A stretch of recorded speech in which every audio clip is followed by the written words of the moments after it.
las Olimpiadas, un podcast donde el deporte se conversa.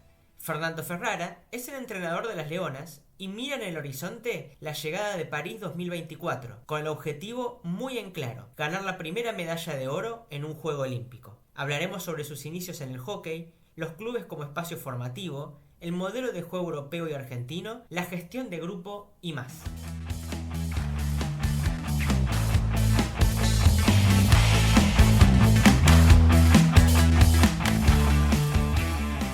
Fer, generalmente a mí me gusta mucho iniciar con el entrevistado sobre sus orígenes y pude dar a la hora de investigarte de que empezaste a jugar a los 6 años, ¿puede ser al hockey? Sí, en el Sí, Club Ciudad. exacto. Y también a los 15 años empezaste a dar tus primeros pasos como entrenador en inferiores, en juveniles. Eh, Sí, ahí ya entrenaba divisiones inferiores del club Ujú. y bueno, y desde ese momento al día de hoy, digamos, nunca dejé de ejercer el rol de entrenador. Claro, ahí yo quería preguntarte cómo nació a los 6 años primero el ingreso, como esa iniciación al hockey, pero después cómo se fue construyendo esa pasión por el deporte. Sí, en realidad fue medio casual porque yo en el club primero arranqué jugando al tenis, que mis padres me llevaron a jugar al tenis.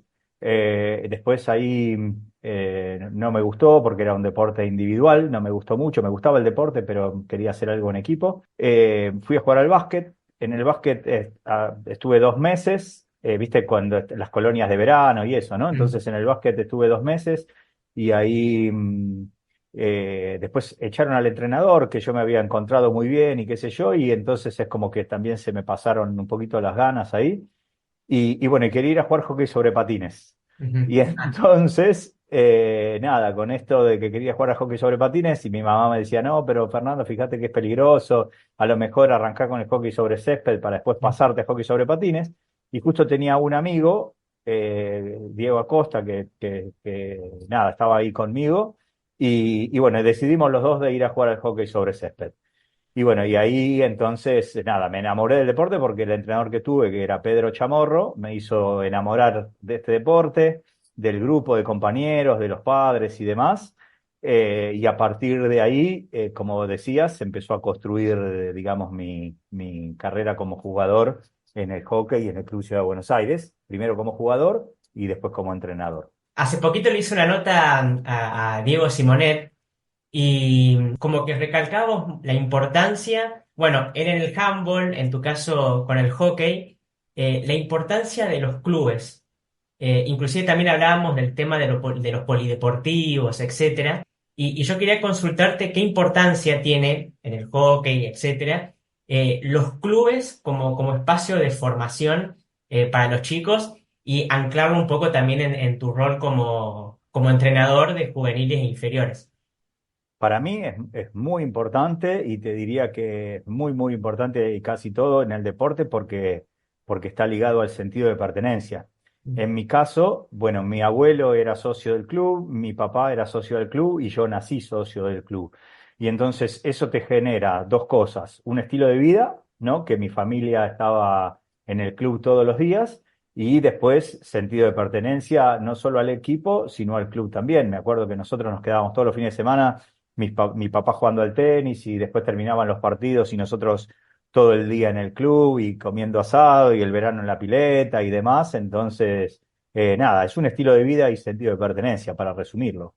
Ujú. Y clave porque, perdón, porque yo estuve Sí. también en Italia, donde en Italia obviamente que el deporte es muy importante y es muy bueno, pero falta un poco los clubes, es más importante a nivel individual o a nivel, digamos, profesional, Ujú. está más profesionalizado, pero son muchas más sociedades deportivas. Vos pensás que como en el fútbol, no sé, un equipo como el Milan y el Inter juegan en el mismo estadio, un equipo como la Lazio y la Roma juegan en el mismo estadio. Claro. Torino y Juventus era lo mismo y ahora, bueno, la Juve hizo su estadio propio, pero es un poco un espacio estatal que usan diferentes equipos, entonces vos vas, te entrenás y después te volvés a tu casa.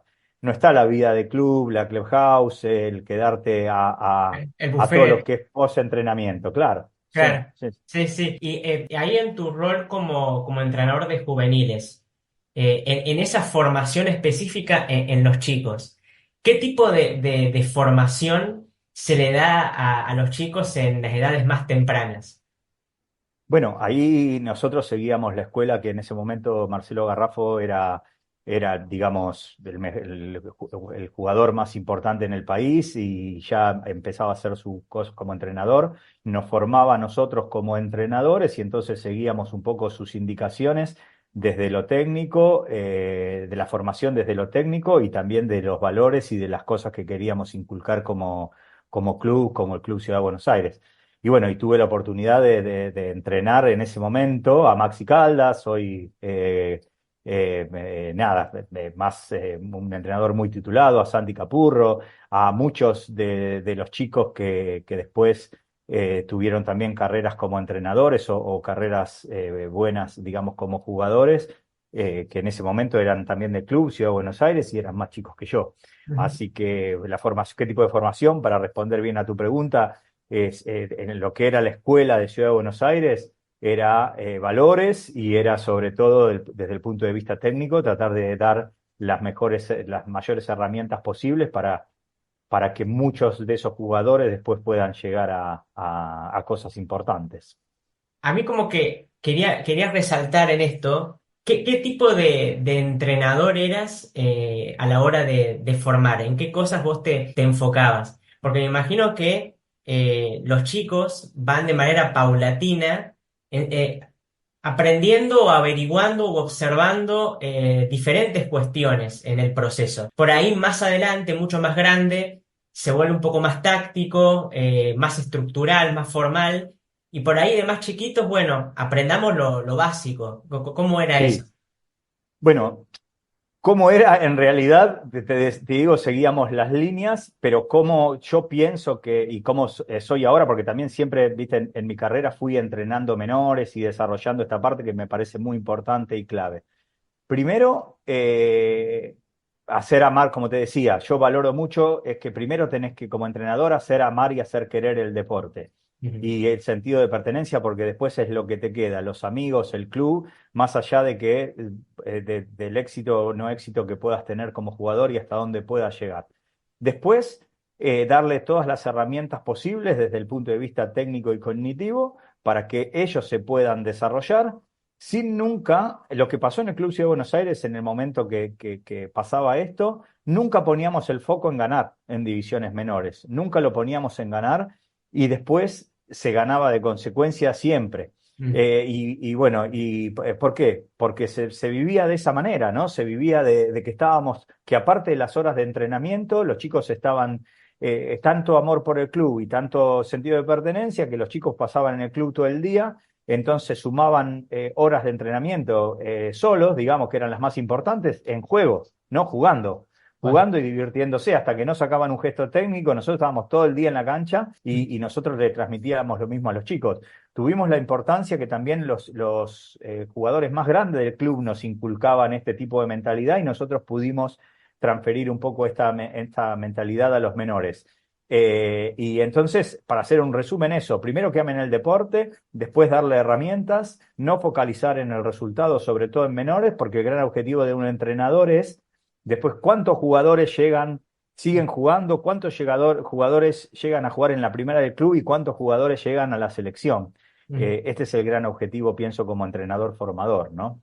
Claro. Y no querer ganar uno como entrenador.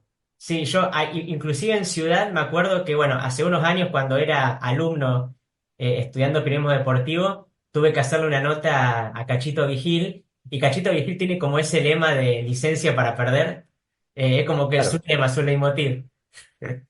Y sí, porque en realidad, bueno, como dicen muchos seguramente que habrás entrevistado, y Cacho obviamente lo sabe más que nadie, ganar gana uno solo y perder pierden todos y hasta la gente, los mismos que ganan, perdieron más veces de la que ganaron.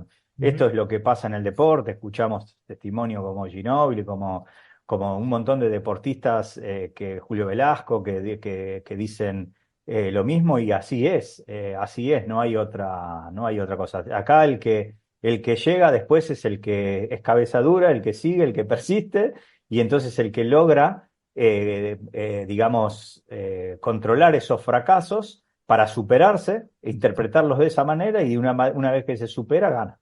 Bien. Vos estuviste, bueno, estuviste, como estábamos hablando recién, en Ciudad, siendo jugador, siendo entrenador, pero después te fuiste a España, a lo que es Terraza, después pasaste por Italia, Villafranca, si no me Sí, equivoco. Sí, Sí, Villafranca sí, di sí. Verona. Y Chernusco también, Cernusco Sunavilio, sí, sí, y sí, después y Cagliari, en Cagliari. Amsicora. Sí, Cagliari Sí. sería como la Juventus, ¿no? De ahí de hockey. Sí, el Amsicora, digamos, es como la Juve de hockey, es el club que más campeonatos ganó, es una institución muy importante y muy reconocida, no solo a nivel de hockey, pero bueno, a nivel de hockey es como si fuese la Juve la Juve, digamos. Sí. Y ahí yo quería consultarte, porque estuviste muchos años ahí en el exterior y después siempre jugando para el seleccionado, para los Leones, inclusive jugaste 3 Juegos Olímpicos, en Atlanta 96, Barcelona 92 y después Y estuvo Seúl 88, Seúl antes, 88. Antes, más sí, sí, viejo. sí, sí, Seúl 88. Eh, y en el medio también mundiales, etcétera, panamericanos. En este ida y vuelta, ¿no? Entre lo argentino y lo europeo. Hoy te considerás por ahí, vos en tu mentalidad, en tu forma de accionar, etcétera, tenés este variopinto entre lo argentino y lo europeo.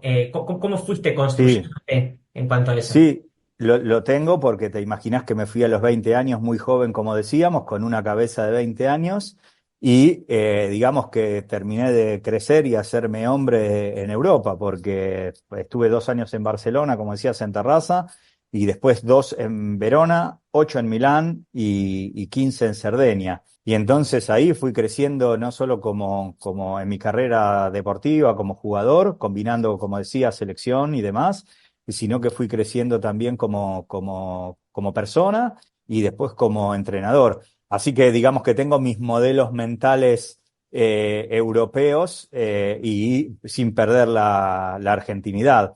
Y sí, me formé mucho en Europa porque aparte de que yo jugué y entrené en esos lugares, nunca dejé de mirar Holanda. Participé en muchos campus, sea de arqueros que campus para jugadores, formación. Tuve, digamos, algunas incursiones en los espacios que me daban en los staff de Holanda como analista externo y demás. Lo mismo, eso con gracias a Maxi Caldas que me abrió la puerta en este sentido. Y bueno, y me formé siempre mirando el hockey alemán, también por lo que se refiere al hockey pista. Entonces, digamos que estudié mucho lo que es el hockey europeo, cómo piensan, cómo entrenan, cuál es el sistema de entrenamiento y demás. Y nada, no es que hago después, como decís, un mix de lo que yo pienso que es importante. Creo que en Argentina tenemos muchísimas cosas importantes, muchísima escuela. En muchas cosas tenemos una marcha más. No por nada, los entrenadores en Argentina, en Europa hacen diferencia y los jugadores también. Vos mirás en los equipos europeos que son muy estructurados, pero después en la diferencia, digamos, desde lo individual o desde esa marcha más lo hacen los argentinos en Ujú. muchos equipos. Y bueno, y esto pasa continuamente. Así que para mí yo hago un mix de esa manera, ¿no? Trato de aprender lo bueno que tienen los demás, pero también aprender lo bueno que tenemos nosotros y valorar lo bueno que tenemos nosotros y valorar lo bueno que tienen ellos para tratar de ser mi mejor versión. Ujú. Con Damián Stazzone, campeón de futsal en Colombia 2016, justamente hablamos lo mismo en relación a esto. Él hacía esta diferenciación. Él consideraba que por ahí el argentino tenía la parte informal, tenía la parte de los clubes, del barrio, del potrero, pero le faltaba la parte formal, la parte estructural, la disciplina, etcétera. Y Tal cual. por ahí lo europeo tenía la parte formal, pero le faltaba la gambeta, la picardía, la sorpresa. ¿Cómo vos en el hockey, en este caso en el seleccionado femenino, pero en general el estilo del jugador argentino comparado con el europeo? Así, el jugador argentino, o sea, a nosotros nos cuesta la estructura porque es una cuestión cultural de país. O sea, nos cuesta la estructura en general. Lo cual no quiere decir que no es importante. Fíjate lo que pasa en el seleccionado de fútbol, que cuando tenemos estructura más individualidad que potencia el sistema, hacemos un desastre. Somos campeones del mundo. Claro, Entonces, entonces es un poco lo que pasa es eso, ¿no? El argentino rompe el sistema en Europa, rompe estructuras, pero si todos son así y no hay estructura, no puede funcionar. O al revés, el europeo muy estructurado, en cuanto falta, digamos, esa cosa que sale un poco de los esquemas, que resuelve los problemas, que también se quedan estancados en una cosa. Siempre cuento una anécdota que yo entrené, no voy a decir el nombre, un jugador alemán campeón del mundo, campeón olímpico, perdón, cuando estaba en Milán. Y por ejemplo, en mis entrenamientos yo hacía un ejercicio de 1 contra 1 y me decía, en Alemania no es posible 1 contra 1. No, 1 contra 1 ni lo entrenamos. claro. Eh, y bueno, y nosotros, por ejemplo, nada, apuntamos mucho, sea en el fútbol que en el hockey. Después, obviamente que cada vez más necesitas hoy, porque el deporte evoluciona, necesitas un sistema de juego, necesitas saber qué se hace en cada momento, todo, pero la importancia de la individualidad, de romper los 1 contra 1, desde el punto de vista no solo técnico, sino desde el punto de vista del carácter, de animarse, de hacerlo, es muy importante. Muy importante porque son las cosas que después cuando las cosas se equilibran tácticamente o físicamente, que son las más fáciles de equilibrar, porque vos pones físicamente, todos tenemos 2 piernas y 2 brazos y entonces no podemos entrenar igual. Ujú. Tácticamente es fácil con poco corregir, pero técnicamente después y en las tomas de decisiones, ahí es otro tema. Entonces, ahí esas son las cosas que realmente pueden hacer la diferencia y nosotros en eso los argentinos somos buenos. Y en esta construcción que vos fuiste haciendo allá en Europa, en el estilo de juego, pero vos como jugador, ¿también lo volcás como entrenador hoy por hoy con las Leonas? Por ejemplo, escuché en una entrevista que vos te considerabas como un jugador y lo plasmabas en tus equipos, un equipo directo, vertical, de largas corridas, de esfuerzos, y por ahí no tanto en el juego de dentro de una baldosa o bueno, ese tipo de cuestiones, espacios reducidos. ¿Cómo es esa cuestión? Sí, no, a mí obviamente mis equipos me gusta que sean agresivos, que sean verticales, sí, que sean determinados, pero siempre con una posesión, manteniendo la posesión y el dominio en el juego, pero siempre orientada a atacar, ¿no? No posesión por posesión y no chocar contra la pared Claro, tampoco. claro. Entonces, ese equilibrio de mover la pelota y al contrario, para que se generen los espacios y atacar ese espacio apenas posible en velocidad. Esa Mm. es un poco mi idea de juego con pelota y después tener una solidez defensiva que digamos, te ayude a tratar de contrarrestar toda la fuerza del equipo contrario y vos puedas hacer más goles que el contrario. Así de simple. Y bueno, no me gusta o sea, lo que decías del juego reducido, entiendo que sí, cuando nosotros por el dominio tenemos que atacar espacios chicos y defender espacios grandes. En esa parte sí me gusta, pero me interesa que se encuentren bien los espacios. No me gusta cuando un jugador, por ejemplo, en un 1 contra 1, juega su partido en la baldosa para tirarle un caño al contrario o no ve la totalidad de la cancha, ¿no? No tiene esa visión de la cancha y de los compañeros en general. Entonces, mi duelo y mi desafío, cuando el duelo y el desafío de un jugador es ganar ese 1 contra 1 ahí para ganar así en sentido figurado, llegar a la espalda de jugador contrario y después no saber qué hacer, para mí no tiene sentido. Es como hay que ver, me gusta que los jugadores vean un todo, que vean el panorama total de la cancha y que sepan que el objetivo final está en el arco contrario para atacar y que no lleguen a nuestro arco para defender. Ujú. Sí, yo en el tiempo y esto llama una cuestión de las conformaciones de grupo que fue teniendo las Leonas a lo largo del tiempo. De esta cuestión de la renovación, de nuevas caras, de nuevas generaciones, etcétera. Eh, ¿Cómo es? manejar un grupo en relación a las diferentes personalidades. Porque Guardiola habla de una cuestión, que Guardiola encima lo tomó de Julio Velasco, la cuestión de tocar en la tecla. Porque dentro de un vestuario hay diferentes personalidades, diferentes, inclusive, bueno, culturas. Por ejemplo, pueden venir del interior, de otras provincias, etcétera. Diferentes maneras de expresarse, diferentes técnicas, diferentes conceptos. ¿Cómo es manejar un grupo así?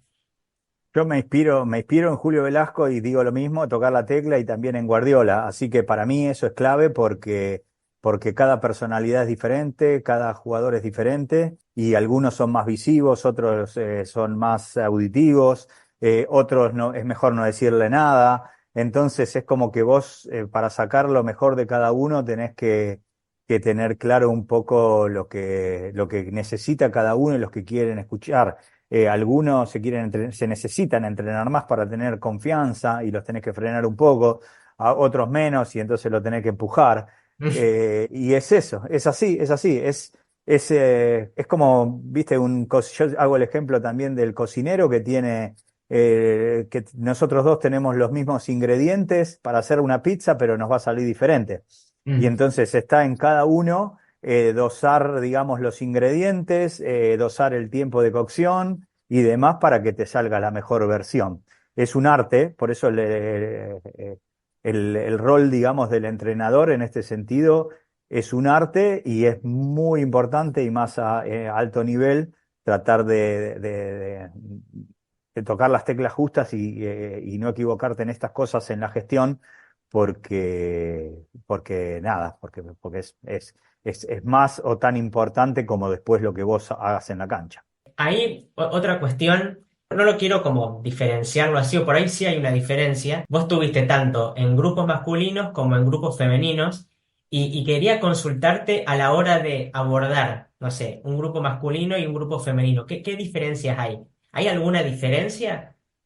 Sí, sí, hay diferencias, obviamente. Los varones, obviamente, nosotros es cuestiones de más, es como que somos más simples, viste, en eso y estamos más acostumbrados a jugar al fútbol primero en el potrero y después entonces eso lo llevamos a la cancha y a nivel grupal y a nivel, hay menos cosas que puedan surgir. No nos hacemos problema por nada, no nos importa nada, nos tiran una pelota y nos divertimos solos y nada más. Ahora, esa es la parte positiva. La parte negativa también, que va, no negativa, pero la parte que como entrenador, cuando te cuesta más a lo mejor plasmar una idea y algo, también por el espíritu más individualista en este sentido del hombre y porque también cada uno a lo mejor resuelve de manera diferente y son menos ordenados. Esto es lo que pasa un poco en el hockey masculino con sus pros y sus contras. Y las mujeres son mucho más ordenadas. Las mujeres son más ordenadas.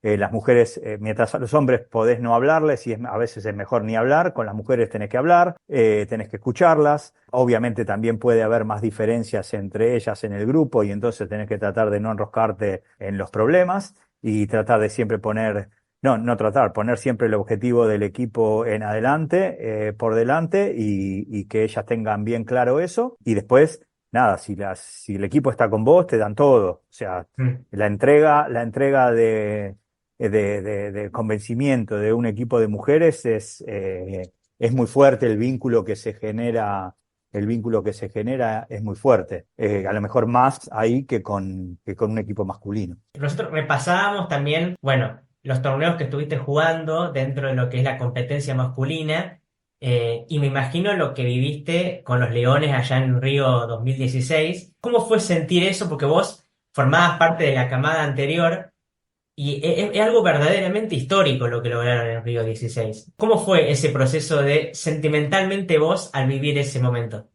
Y la verdad que fue increíble, o sea, uno siempre soñó poder estar en ese lugar, como decís, las camadas anteriores que estuvimos un poco atrás de atrás del escenario fueron muy sacrificadas. Nosotros no tuvimos un entrenador como Luis Ciancia que marcó la diferencia y fue una persona bisagra en el hockey argentino.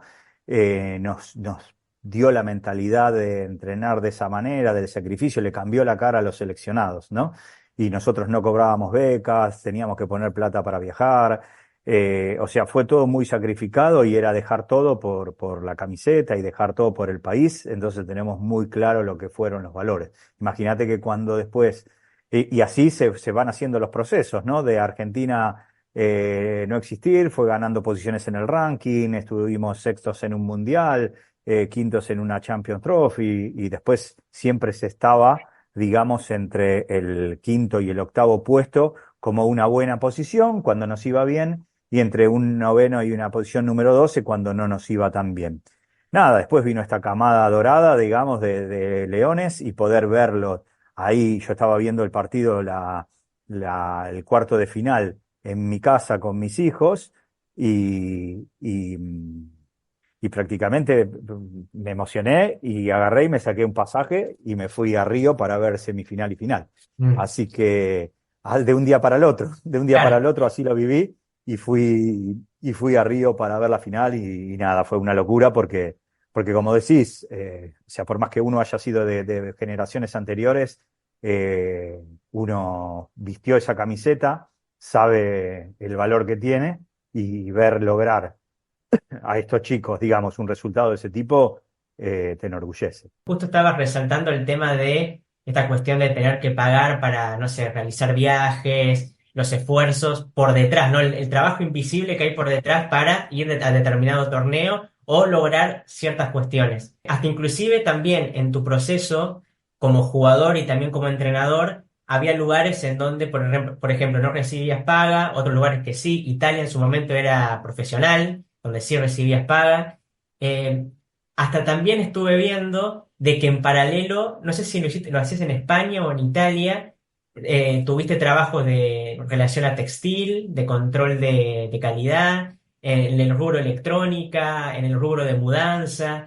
Eh, ¿Cómo te llevabas con esa cuestión? ¿Tenías este pensamiento de decir, la verdad, me encantaría focalizar todo el esfuerzo solamente en el hockey y no tener que hacer lo otro? ¿O cómo te llevabas con eso? No, la verdad que me llevaba bien, pensá que tenía 20 años, estaba acá, como decís, en el seleccionado, pero cuando, claro, vas a jugar a Europa, bueno, en España, como decís, no me pagaban por jugar, sí me pagaban por entrenar, que entrenaba ahí también primera de damas y equipo de cadetes, digamos, de caballeros, y, pero eso pasaba de las 6 de la tarde en adelante. Mm, Entonces, durante el día no quería quedarme con manos cruzados y aparte, vos pensás que yo había ido a España con la idea de hacer una experiencia, yo estaba estudiando diseño industrial y para hacer una experiencia y después volverme a Argentina.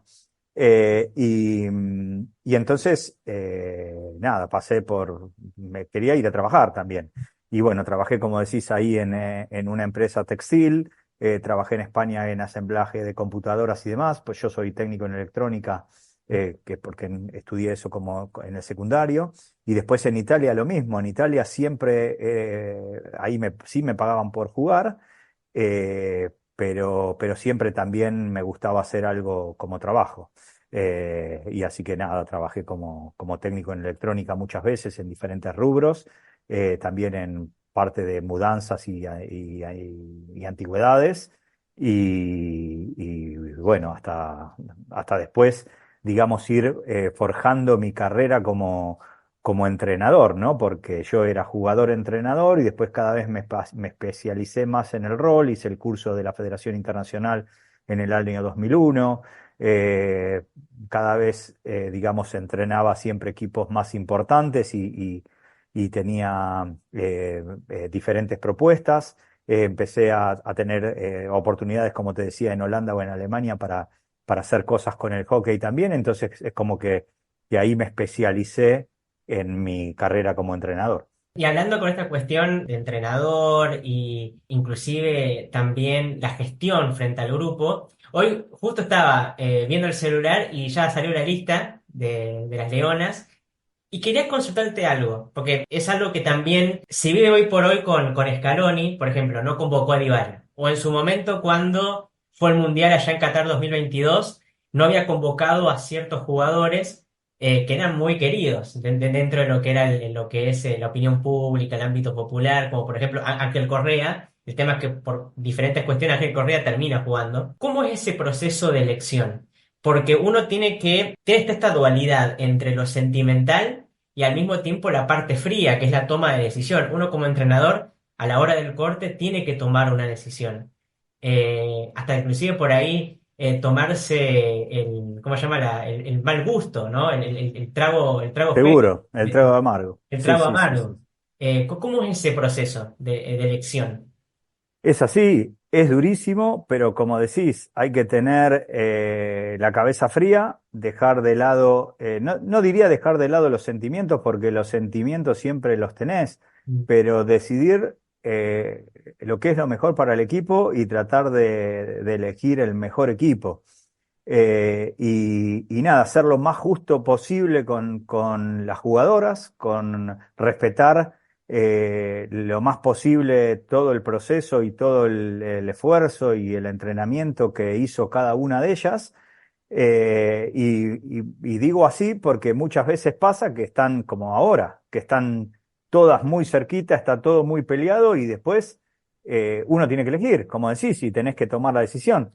Y Mm. ahí la decisión la tomás en base también a tus convicciones, a gustos específicos del entrenador, pero bueno, tratando de ser, como decís, lo más justo posible con todas y lo más que sea siempre pensando que siempre el equipo está por delante. Y entonces pasa eso, que varias veces, a veces quedan jugadoras afuera. Lo que yo digo es que igualmente queda claro en todo el proceso al final y en esto que muchas jugadoras se ponen y se sacan solas y no es el entrenador, porque nosotros tenemos que mirar lo que pasa dentro de la cancha y estar y elegir en base al rendimiento. Y Mm. a veces hay jugadoras que no están y entonces no les tocó viajar y quedaron afuera y hay veces que sí. Y eso pasa continuamente y eso es lo difícil para nosotros, pero está bueno que también, está buenísimo que el jugador lo entienda de ese lado porque es lo que pasa por la cabeza de los entrenadores.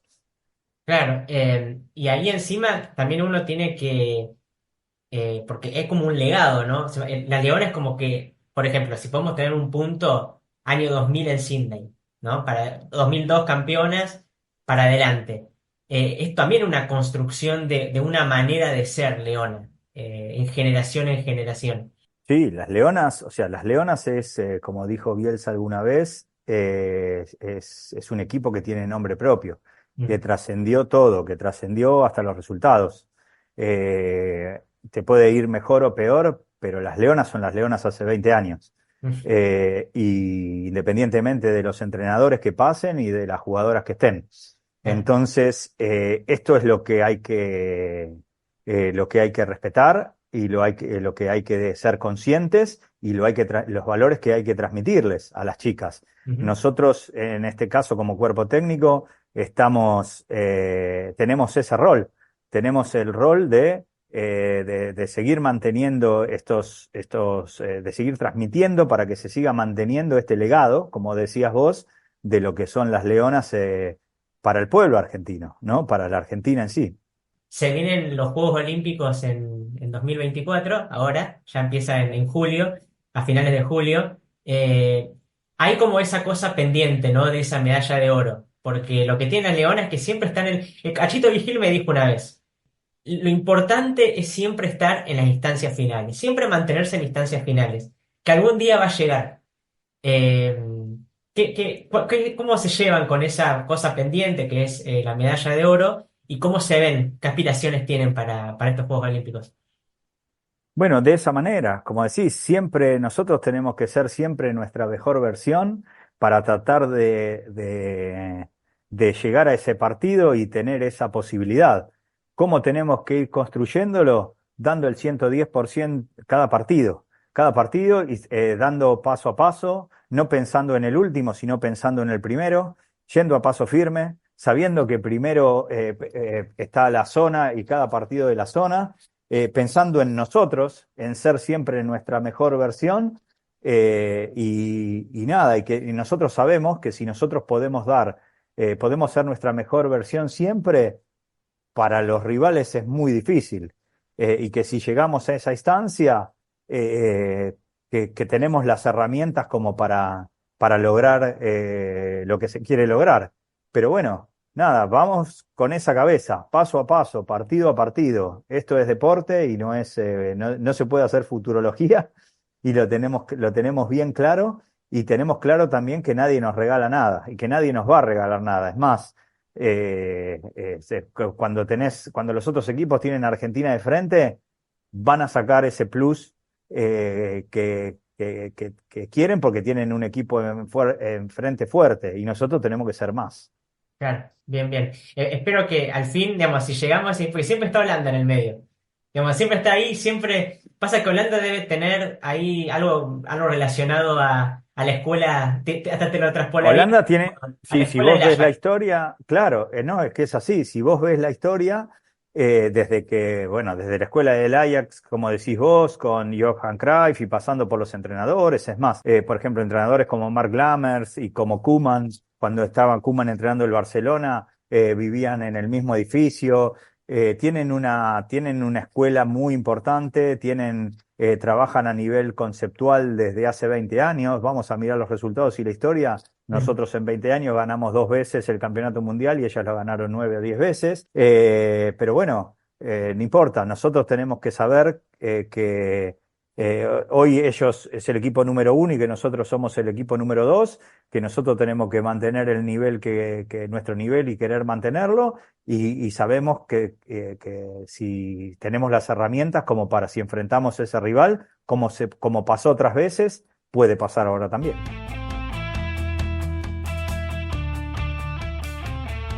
Esto fue Hijos de las Olimpiadas, un podcast donde el deporte se conversa. Hasta el siguiente capítulo.